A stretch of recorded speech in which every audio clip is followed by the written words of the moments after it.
Hello বন্ধুরা, তোমরা সবাই কেমন আছো? আমাদের চ্যানেল শিলোভিজ ওয়ার্ল্ডে তোমাদের সবাইকে আরো একবার স্বাগত। আজকে চলে এসেছি সম্পূর্ণ একটা নতুন রেসিপি নিয়ে, যার নাম এগ পেটালস চিকেন সসেজ কারি। আমার মনে হয় যে এই ডিশটা তোমরা আগে কেউ খাওনি, আমিও আজকে এই ডিশটা ফার্স্ট টাইম ট্রাই করলাম, খেতে দারুণ হয়েছে। তো তোমরা এই ডিশটা ট্রাই করতে পারো বাড়িতে। চলো ভিডিওটা শুরু করা যাক। তো দেখে নাও রেসিপিটা করতে কি কি লাগে। আমি নিয়েছি একটা ছোট সাইজের ব্রোকলি, পুরো ব্রোকলিটাই নিয়েছি, ছোট ছোট করে পিস পিস করে নিয়েছি। একটা ক্যাপসিকামের অর্ধেক, মিডিয়াম সাইজের একটা পেঁয়াজ, 4টে কাঁচা লঙ্কা, রসুন 3-4 কোয়া, একটুখানি ধনেপাতা, একটা টমেটো। আর নিয়েছি 3টে ডিম। ডিমের সাদা অংশ আর কুসুমটা আমি আলাদা করে রেখেছি। এই স্টেপটা কেন করেছি তোমরা একটু পরে বুঝতে পারবে। আর নিয়েছি চিকেন সসেজ 5 পিস মতো নিয়েছি আমি। তোমরা চাইলে তোমাদের পরিমাণ মতো কম বেশি নিতে পারো। আরও কয়েকটা জিনিস আমি দেখাইনি, যেটা হচ্ছে নুন, গোলমরিচ, টমেটো সস, চিলি সস আর সোয়া সস, আর সাদা তেল। ফ্রাইং প্যানে 2 টেবিল চামচ মতো সাদা তেল আমি দিয়ে গরম করে নিয়েছি, আর এভাবে ছড়িয়ে নিয়েছি। প্রথমে তেলটা গরম হওয়ার জন্য আমরা একটু ওয়েট করব।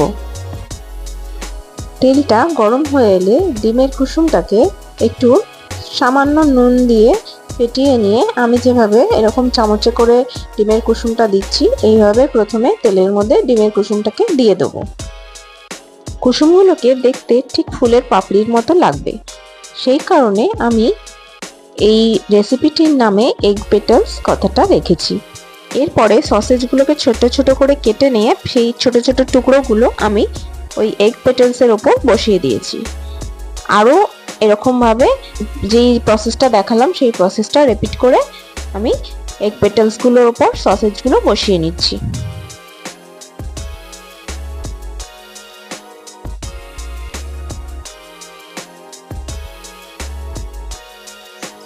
কুসুমগুলো বেশিক্ষণ ভাজতে টাইম লাগবে না, একটা পিঠ হয়ে গেলে আমি এভাবে চামচের সাহায্যে উল্টে নেব।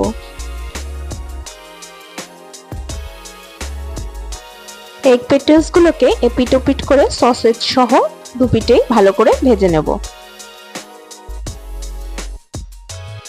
সসেজগুলো গোল্ডেন ব্রাউন হয়ে গেলে আমি এগুলো প্লেটের মধ্যে তুলে নেব, তুলে আলাদা করে রাখবো।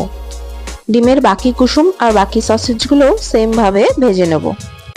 ফ্রাইং প্যানে যে তেলটা অবশিষ্ট থাকবে তার মধ্যেই আমি একে একে পেঁয়াজ কুচি, লঙ্কা কুচি, রসুন কুচি সবগুলো নিয়ে আস্তে আস্তে নেড়ে নেব।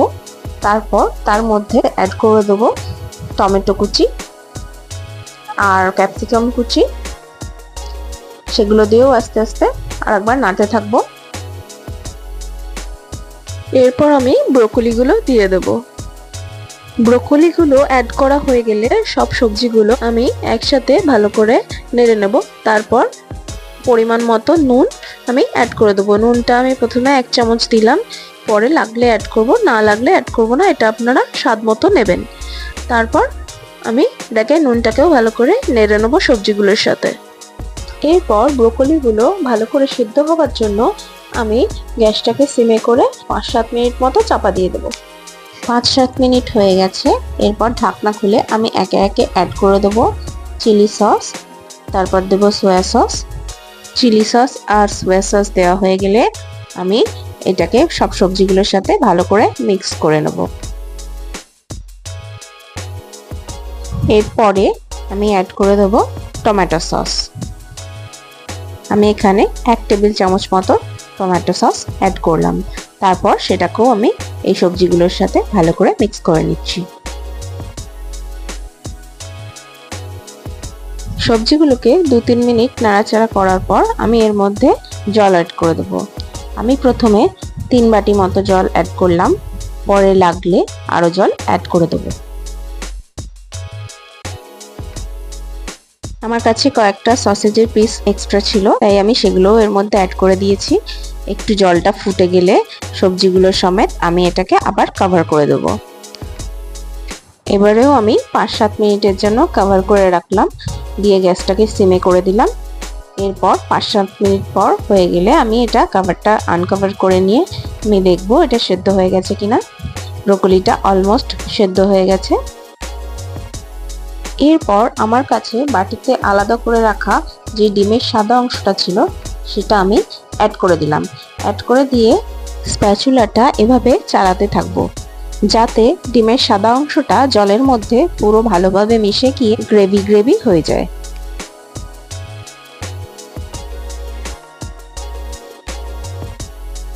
এরপর আমি সসেজ সমেত এগ পেটালস গুলো এই তরকারিগুলোর মধ্যে অ্যাড করে দেবো।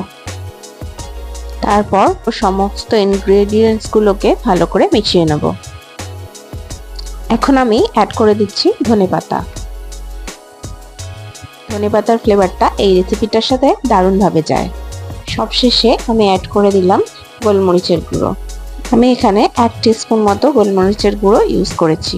আমি এখানে গোলমরিচ ছাড়া কোনো মশলাই ইউজ করিনি, আর তেলও খুব কমই ইউজ করেছি, তাই এই রান্নাটা টেস্টির সাথে সাথে খুব হেলদিও। আপনারা চাইলে বাড়িতে এটা ট্রাই করে দেখতে পারেন। এরপর আমি এটাকে আবার একবার কভার করে দেবো। 5 মিনিট হয়ে গেলে আমি এটাকে আনকভার করে দিলাম। একটু নাড়াচাড়া করে নিলেই রেডি হয়ে গেল এগ পেটালস চিকেন সসেজ কারি। এবার পালা এটাকে গ্যাস থেকে নামিয়ে প্লেটিং করার।